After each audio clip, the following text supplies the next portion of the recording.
Good morning सगळ्यांना। तर सकाळची वेळ आहे। गार्विकला मी शाळेत सोडून आले आणि आता मी गार्विकच्या पप्पासाठी उपमा बनवते। चला तर दाखवते तुम्हाला उपमा कशी बनवते ते। कांदा घेतला आहे, एक मोठा कांदा घेतला, एक छोटा टोमॅटो घेतला आहे आणि एक एवढा मी रवा घेतला आहे, भाजून घेतला आहे रवा हा।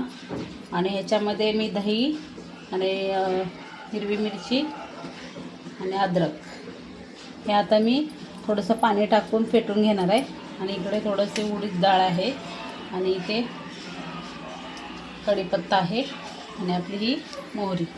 तर आता आपण हे फेटून घेते मी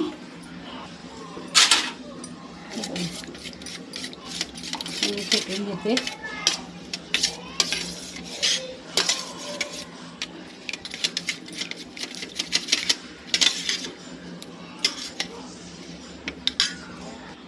हे बघा मी अशी फेटून घेतली आहे दही आणि अद्रक आणि मिरची। आता आपण टाकणार सगळ्यात आधी उडीद डाळ।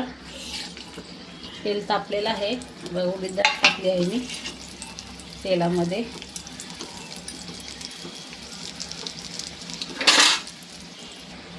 आता मी टाकणार आहे राई। राई असं मस्त तडतडून द्यायची आहे।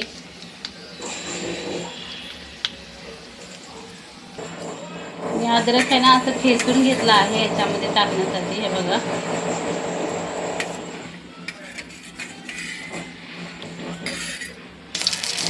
राई तडतडली आहे, आपण कांदा आणि टोमॅटो टाकूया।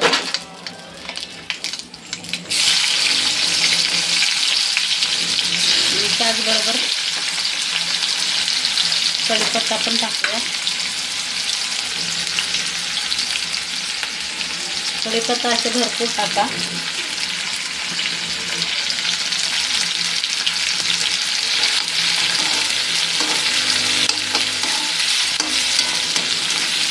आपण खालीवर करून घेतलं आहे।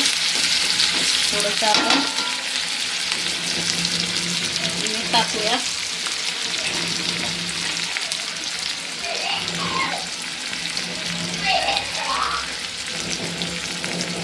चवीनुसार मीठ टाकले आणि हिंग पण टाकून घेणार आहे।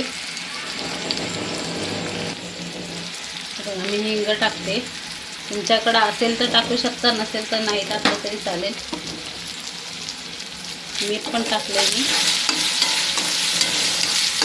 व्यवस्थित खाली करून घेते। थोडेसे कांदे मऊ झाले की आपण रवा टाकणार आहोत।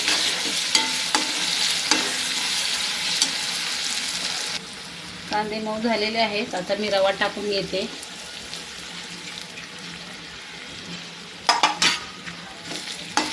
आता खालीवर करून घेते मी, व्यवस्थित असा भाजून घ्यायचा।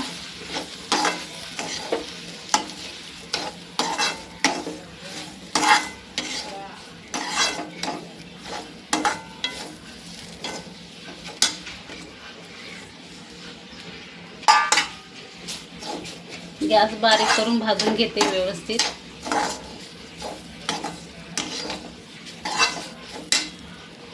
असं व्यवस्थित भाजून घेतलेलं आहे। आता मी हे दहीचं पाणी टाकून घेते।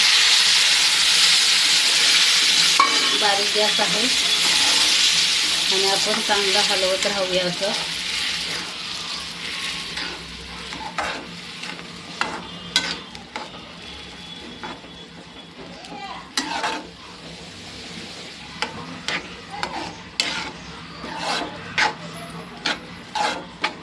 त्याच्यावर मी झाकण ठेवते 5 मिनिटासाठी। 5 मिनिटं झालेले आहे। हे बघा आपला असा उपमा तयार झाला आहे। आपण घरी ट्राय करा, ही रेसिपी खूप छान बनते। नील आलाय काय तर बडबड बडबड चालू आहे त्याचं। तर ही जर तुम्हाला रेसिपी आवडली असेल तर लाईक करा, शेअर करा आणि चॅनलला सबस्क्राईब करा। Bye bye.